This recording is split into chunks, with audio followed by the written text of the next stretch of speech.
See if we have any late arrivals. Welcome back to A Celtic State of Mind. It's Sunday morning. I'm Paul John Dykes. This is the Double Denim, the DD, Chris McElwain. There's maybe a few other names out there I've not mentioned. But it's an absolute pleasure on a Sunday morning to be talking to this fella about Celtic for the next half hour. Up into kickoff, Easter Road, Hibernian versus Celtic. Potentially Martin O'Neill's final game as the manager of the football club.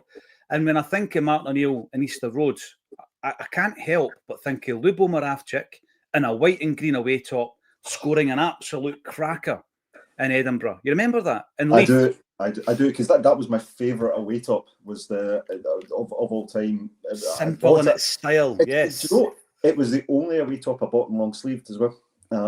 Probably the only football kit I've ever bought in long sleeved. I absolutely loved it, but I loved that era. And I've been hearing a lot of people talking about Martin O'Neill and talking about his time at Celtic and saying if this is his last game, there's no room for sentiment in football.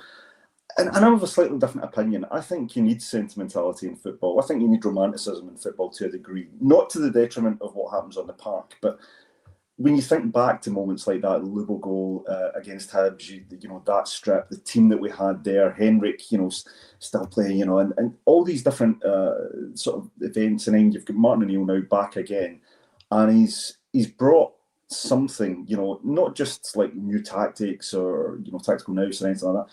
I think he's brought back a sense of belief amongst the team. And I think it's wrong to say that there's no room for sentiment. I will personally be sad when Martin, if it's this game or the next game when he leaves. I'll be sad to see him go because personally I've enjoyed seeing Martin O'Neill back, despite the circumstances of his appointment, despite all the stuff that's going on in the background. Just seeing Martin O'Neill again in a tracksuit, jumping on the touchline, and most importantly, winning football games has been an absolute pleasure. So, yes, I know you have to be ruthless in this game, but it's okay to be a little bit sentimental about things. Just before we get into the teams, I want to just labour that point for a moment, Chris, because the Martin O'Neill thing, we're all in WhatsApp groups with various sets of friends and sets of friends who wouldn't get on it with that set of friends, so they're in separate groups. We know how it works. And I've been reading both sides of this argument in relation to the Martin O'Neill thing, right? So the way I'm looking at it, Hearts dropped another 2 points yesterday. They've had 3 draws and a loss since Martin O'Neill came in. He's just like the spectre, the shadow all over Tynecastle. And they've been dropping points. So we've obviously got it in a good position today where we're 5 behind with 2 in hand. Absolutely fantastic position. A much better position we were in since compared to Brendan Rodgers' departure from the football club. Europa League, people were writing it off, Chris. People were writing it off. And yes, it is just the one result, but what a result and what a performance, right? So again, I'm going to give you the other side of this argument in a moment, which isn't the camp that I'm in. So we're back in it. We're talking about getting into the playoff now in the Europa League. Fantastic. And he's got us into the League Cup final. So, right, Midtjylland is Midtjylland. They're on a great run this season in Europe. And at the end of the season, you might look back and go, oh, by the way, no wonder they beat us at home because they have been a right good side. And this, they're going to get into the latter stages of the European competition. So people might say it's a blot in the copybook. I'm just thinking, well, there's only so much one guy can do. So yeah. I'm looking at O'Neill, and this is no slight on Nonce, by the way, if Celtic have scoured the globe, and this is the manager for them, then great, you've done your job properly, I hope, and every single potential available candidate has been considered, I hope. But in terms of the timing, I'm looking at a group of players who at certain points of this season looked bereft of confidence and belief, using your word from earlier, belief. And they're now going into the third regime in one season. And what I mean by regime is its ideas, its philosophy, its style, its tempo, different types of training, different approach, different man management. So you might actually watch the product on the park and go, it's not that much different. But it's a whole new team coming in to coach. It's a whole new management team. And it's the third of the season. Now, if Martin O'Neill just took the baton and kind of like limped over the line and passed on to Nonce, you'd be like, all right, time to go, Martin. It's not really worked like that. What's the argument looked like on the other side, Chris? Obviously, WhatsApp, the Acsom WhatsApp group, we're in disagreement with this. People are saying, we've not been as great as you think. And, the performance against Rangers wasn't brilliant. Midtjylland was a disaster. Feyenoord actually could have done better. Give me a break. Give me a break. The difference that I have seen in Celtic since Martin O'Neill came in has Yes. been night and day. Yeah, really poor against St Mirren. These things happen, but you know what? We got the win. We got the win, Chris. So I'm not going to go into the intricacies of that. We won the game. The end of season montage shows you McGregor's goal and celebration, not the 94 minutes preceding that moment. So, yes, O'Neill has been phenomenal. Legacy enhanced. It's not been diminished. It's been enhanced. And we walk out of the tunnel at Easter Road today, and you're thinking to yourself, for a 73-year-old man in a tracksuit, Martin, haven't you done well? I cannot wait to be in that man's company in 2026 at some point, Chris. Absolutely. Yeah. And, I'm going to, go against the kind of age thing here because, look, 73, I don't care if he's 73, if he's 83, if he's 103, right? I've been in Martin's company, very fortunate to be in his company a couple of occasions, and he doesn't speak like someone who is winding down in life. He sounds like someone who's very comfortable in terms of whatever life is thrown at him. And I think, you listen to him talk, and some people have said, look, he knows the score, he knows that, he's got to be, he was only in temporary and he's happy with that and he doesn't really want to stay. I'm looking at the man and I'm seeing the same glint in his eye, from his first stint at Celtic. He looks for me like a man who will decide. He won't be told what his future will be. He'll decide if he wants to keep managing. He'll decide if he wants to stay in football. And you know what? If he's bringing results, and I think by and large good performances out of a team that we have criticised in terms of its level of quality, in terms of the quality drop off from the end of last season to this season, all the challenges that the squad have faced through injury, and yet he's getting a tune out of them. Okay, yes, performances are not necessarily at the level that we'd like them to be as Celtic fans, but the time that him and Sean and Mark Fotheringham have had with this squad, the change in attitude, I think, is one of the biggest indicators that he's having an incredible effect. We pointed to it during the match coverage the other night. We go a goal down, and unlike previous matches where we've faced that kind of circumstance, we've not shown the same fragility. They've pulled their socks up, they've got up the park, they've equalised, and they went on to win the game. And actually, I think, on reflection, when you look at that game, and you examine how that game went. I know that Alan and others will use data and maybe tear this argument apart, but I think it looked like a very comfortable, very well managed victory and away from home in Europe against what is still for me a good side.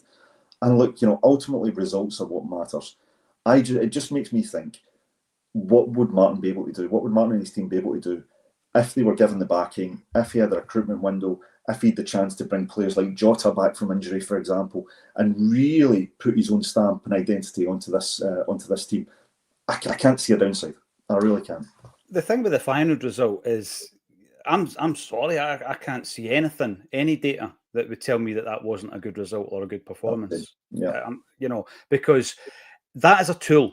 It's an absolute tool as data. It is not the gospel. It is a tool that is utilised by clubs. If you're going to tell me that, the data tells you something different from what we've seen against Feyenoord, then I would question what your angle is on that. The data is data. It's hard, cold facts. I get it. But there's other reasons why you win the game. And that's obviously what's happened against the Feyenoord side, who are only second in the Dutch league to PSV, who convincingly beat Liverpool the other night. So, this is a good side and it's away from home. And I've got to say, I was at the fan zone and we're talking in amongst the Celtic fans beforehand. And an old gentleman came to me, because he's old. That's not ageism. He's old, right? He came to me and he was talking about the likelihood of getting a point. And I said, let's just go for the win. And he was laughing into his pint. I said, look, I'm the eternal optimist here, and we got the win.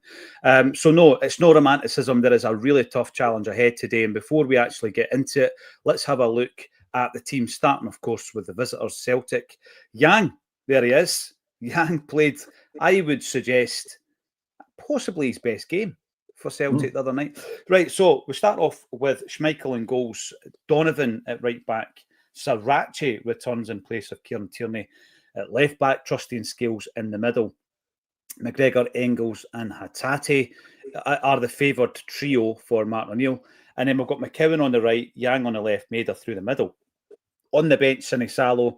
Nigren came on, scored an excellent goal the other night. Balaquisha, I don't think we've seen enough positive from him as of yet. No writing him off because we might get hit with the Kuhn curse. Trunetke started off well, dropped his performances and drops to the bench. Kenny, I think against St Mirren, there were many, many reasons for him to drop out, and drop out he did. And if you drop out and the front three do well, it's going to be hard to get back in. Bernardo, are we saving him for McGregor's replacement? I don't know, because Bernardo's a player I rate really highly, and he's hardly had a sniff this season. And then you've got the three defenders, Murray, Ralston, and of course, Kieran Tierney. So let's start off with the defence. And there's some comments coming in relation to the defence. And Donovan is concerning John Stewart. I'll bring this up. Donovan at right back. Did Martin O'Neill not watch the game at Tynecastle? Whoever plays wide left for Hibs will have a field day. Right. I'm going to start off with Donovan because I think one of the big positives this season has been his performances. Now, he's a big raw talent, and I think that he's learning in terms of positional awareness, for example, game intelligence, Chris, which will only come with games. And, you know, you're mentioning the Tynecastle game there, John.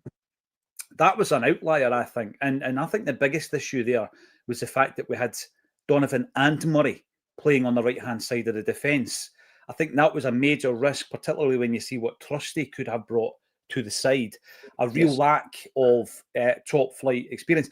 You see, bringing players in, and I've advocated for it since day one on Acsom, Chris, bringing players in isn't about chucking them in at the deep end as such. It's about bleeding them in and making sure that when you come in, you have got plenty of support running about you. I don't know if that was the reason for McCowan playing on the right, or one of the reasons to kind of protect Donovan as well, because obviously he's a midfield grafter as McCowan, and he doesn't mind backtracking. His defensive qualities are there for you to see as well.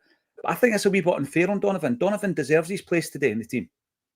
Well, John there said that, did Martin O'Neill not watch a game at Tynecastle? Well, he did, because he actually referenced it in his press conference, and he spoke about Donovan, and he actually alluded to. And he tipped something, didn't he? He did, but he specifically spoke about Donovan's performance, and in quite in a typical Martin O'Neill charming way. Said he didn't really have a very good game, did he? But what he did then talk about was the positives that Donovan brought in his next few performances. And I think you're right. Donovan, for me, has got some absolutely fantastic attributes. My favourite word, but he's got some real good qualities as a footballer. He is raw.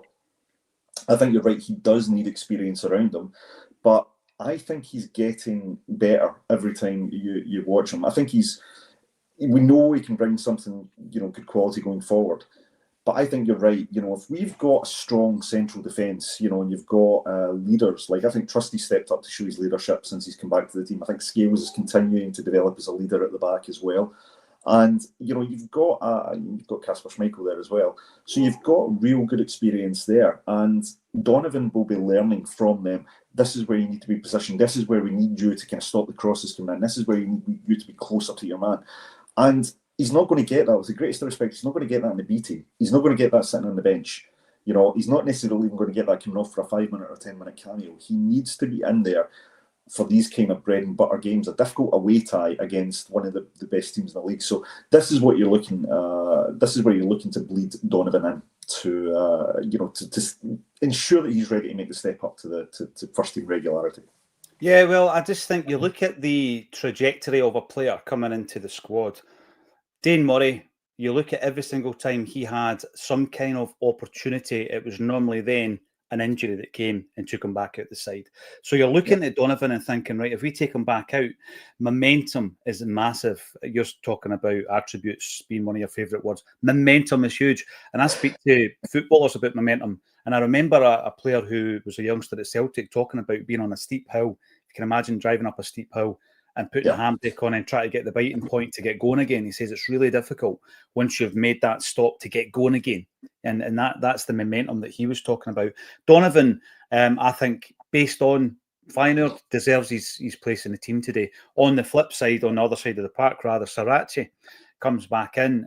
One of many players I think that we're missing. You mentioned Jota, and Alistair Johnston, I think, is the other big miss in terms of injuries.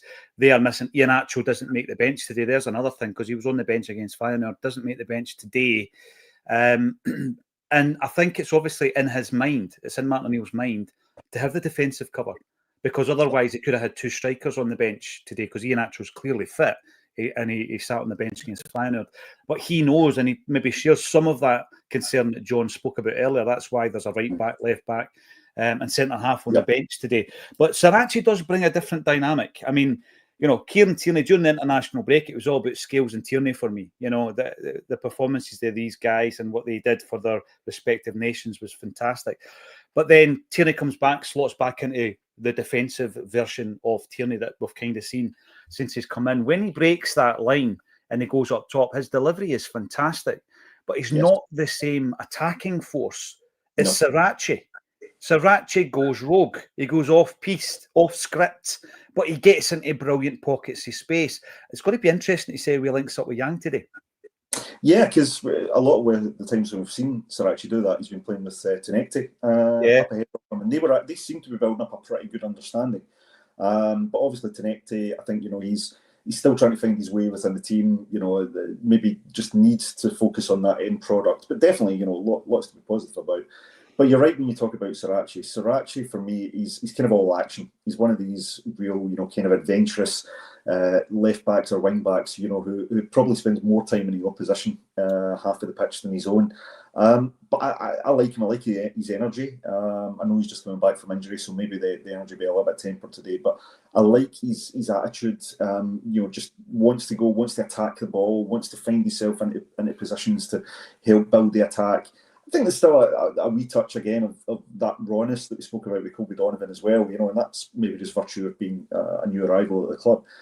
We've seen him be a little bit erratic with the tackles, maybe a little bit headstrong when trying to defend their own box. But he's one of these players that I think as Celtic fans we kind of gravitate towards, because we like these guys that show this high energy, high tempo, little bit of aggression, little bit of nastiness as well when he plays, but he's got a bit of skill as well. He's chucked in some good crosses. He's found himself in really good positions, and I think the biggest downside to Sarachi is we don't have a loan to buy agreement in place, because we've been crying out for quality reinforcements on the left side. Very excited to see Kieran Tierney coming in. We know we need to be patient with him, and I think we set very high expectations for KT. But you want to also have someone else that you can bring in as a slightly different option. I think Sarachi brings you that. Well, you're looking at his career, and I've spoken to Quinny on a Monday about this, in terms of his career kind of hitting the buffers a little bit, which is why he's at Celtic on loan with no option to buy. There was a point where he signs for Leipzig for 12 million euros. Such was his performances. He's captained his country. And this is what happens with certain players. They go off the rails. And if you've got a good enough data system talking about recruitment, you can pick these guys up whose careers have just gone, just a little bit off track, and you can bring them in, build their confidence, give them that bit of momentum. But what you want at the end of that is the end result to be that he becomes a Celtic player. And he's a third in a line of left backs who have not, going back to Alex Baye and then Jeffrey Schlupp, and now obviously Sarachi. And of the three, I think Sarachi's been the best bet. Schlupp dropped off massively, I think, after the Bayern Munich game, his performances.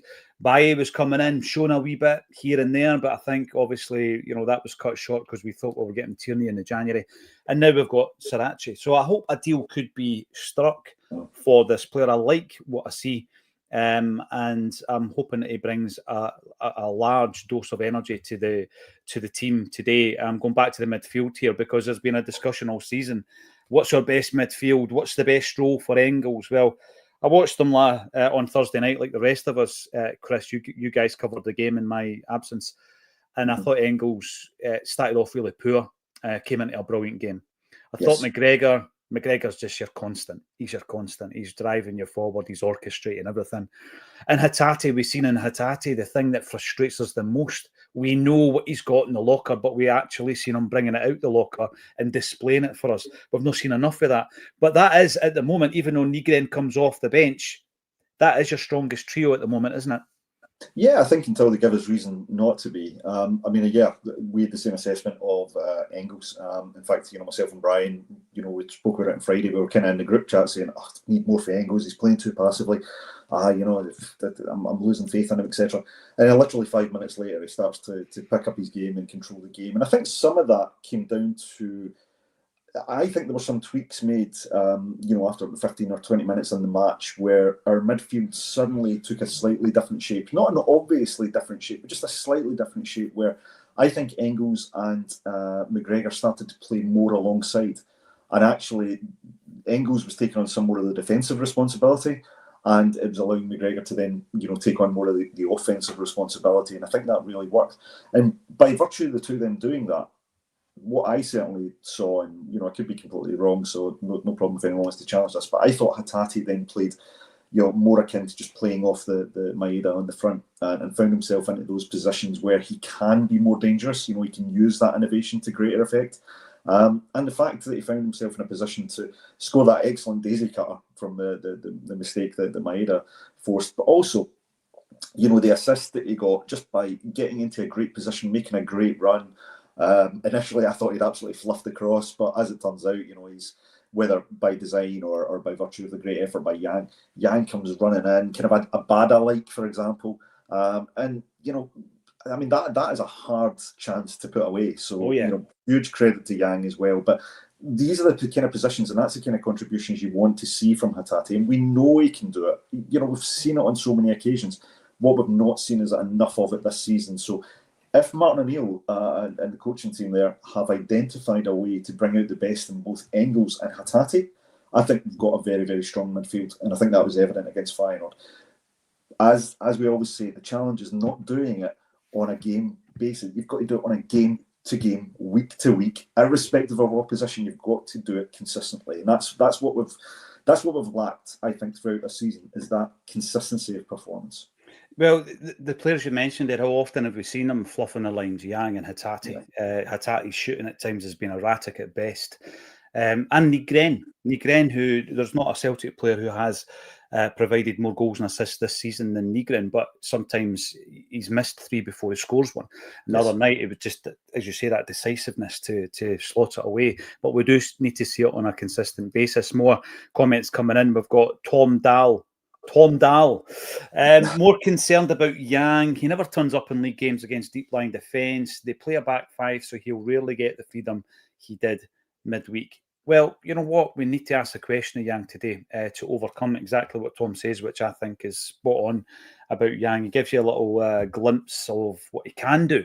And he's done this throughout his Celtic career, by the way. He's now 2.5 seasons deep into his Celtic career. He's not a new player. He's played over 80 games for Celtic, both in Europe and domestically. And you need to see not glimpses, you need to see the consistency that Chris mentioned earlier on. The whole team says Plunge lacked confidence at Tynecastle. This is a different team.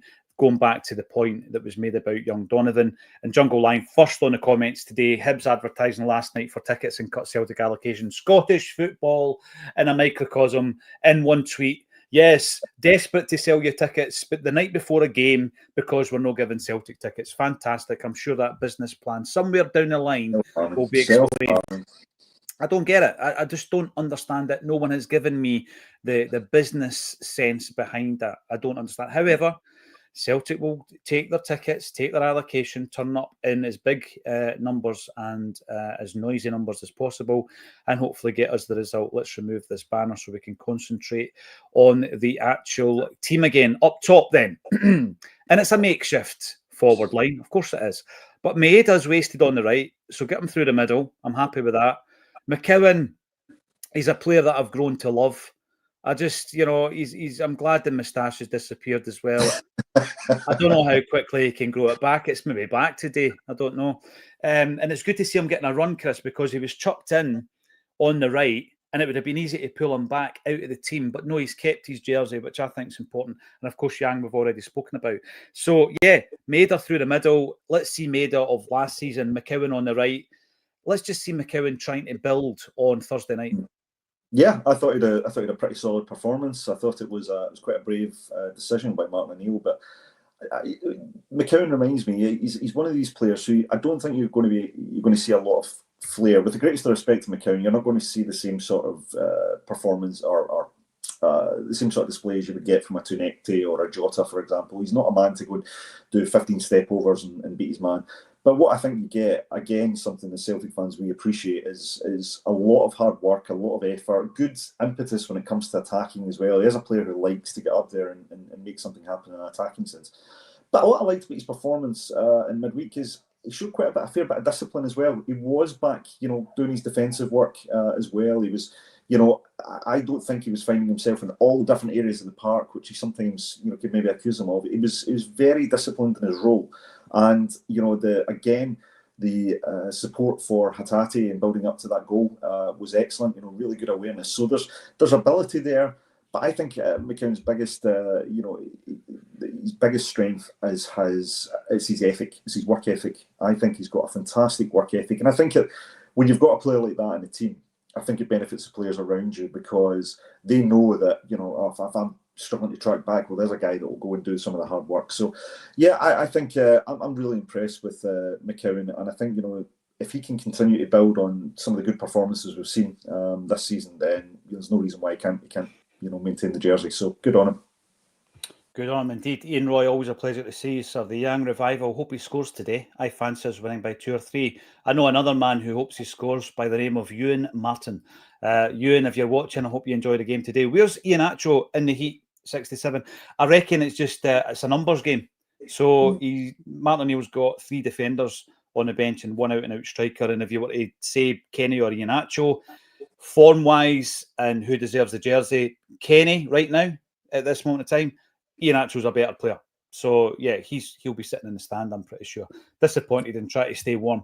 Robert Hyland, being reported on other pods that the deal is delayed and Martin O'Neill stay extended. See, the thing, Robert, you get told a lot of different stuff when you're on Acsom. And I did actually get this on Friday. Didn't want to say it in case people thought I was mischief-making and being negative for the sake of it. But I did hear something along those lines on Friday. I don't know how valid that is, so we'll wait and see. The slabbering cabbage, Hatate has lost interest in Scottish football. I think this is natural with some types of signings. We need to sell him while he's worth something. I think that when you bring a player to Celtic and you sell him the vision, and part of that vision is that you will move on to a richer or a bigger league, I think you are then looking at a 3-year cycle there or thereabouts. And what have we got out of Hatate? So we've got 1.5 seasons under Ange, and then we've had 2.5 seasons under Brendan Rodgers. So we've done not too badly. We've done not too badly with a player like Rio Hatate. Maybe the time is right for him. I don't think the time's right for Celtic in January, though, Chris, because we're talking about bringing in pieces of the jigsaw, hopefully bringing in some of the injured players. And the third element of that is guys going out the door then need to be replaced. Yes. So, and by the way, it's such an intricate thing because you don't want to keep an unhappy player. We'll see what happens. We've seen it this season. What happens if you keep an unhappy player or a player whose head was out the door and they're told, no, you can't leave. But at the same time, when it comes to numbers, it's just somebody else we need to replace. So January is going to be very interesting, isn't it? It is. And I think, the managerial question will play a big part in that, because whether it's Martin and Sean that are still in place or whether it is Nancy or even another that might come in, they need to come in and not only, they shouldn't automatically be thinking about recruitment. What they need to be looking at is how do I assess the squad that I have? And sometimes, a manager can be key to a player staying or wanting to leave, right? I mean, we've seen players maybe, under certain managers that were just not happy, either not happy with the way they were being played, maybe not happy with, the tactics, maybe they weren't getting game time. But then suddenly you have another manager coming in and, as we've said about Martin O'Neill, the change in attitude, the way some of the players have been talking about him publicly as well, that may come across as a bit of a clean slate for certain players, a new opportunity, and players might see this as, well, actually, I now want to stay at Celtic. I now want to follow this manager into the next European campaign, and I want this manager to be the guy that leads her out onto the for the cup final, and hopefully take us to the top of the league, which it looks as he's doing. So. That could be a game changer for some players. Some players might just get to a degree of comfort, a a club or a country and think this is where I want to be. So I think January is important, but I think what is equally important is that whoever is in place between now and January, what can they bring to the squad in terms of, you know, player comfort, player desire, player passion. And if players still want to leave in January, I think the manager would say, okay, that's fine. But as you say, let's make sure we get someone in of requisite quality to replace. We've got to, I'm just having a look around the crowd. As Jungle Lion said earlier, lots and lots of empty seats. And, you know, in terms of being a football club, you've got to, I listened to a fantastic episode of the Anfield Wrap several years ago. And the guy that was on it had been employed by Liverpool to fill seats. That was his job, right? That was his job, Chris. And he did it. And he did it in different sectors. And, you know, he had worked in the boxing industry, he'd worked in the music industry, and now he was in football. And he says that no matter what the cost of a seat is, make sure somebody's in it. Make sure there's a bum on that seat. Optics, and then, see, optics, but also you get somebody in a stadium, you then have an what they call an ARPU, and it's an average revenue per, they call it unit, we call them fans, but average revenue per seat, basically, if you fill it. And obviously you can then start to make profit from there. I just don't understand it. There's a red card display in the Celtic end. You might have seen that if you've got one eye on the action. We're just about to kick off. Because obviously, regardless of the fantastic impact that Martin O'Neill has made and the fact that a new manager is on his way, there's a lot of things that many fans are still unhappy with. Celtic go into the huddle and we're about to kick off. So go away and enjoy the action and enjoy Chris and I at half-time on a Celtic state of mind. One hoops.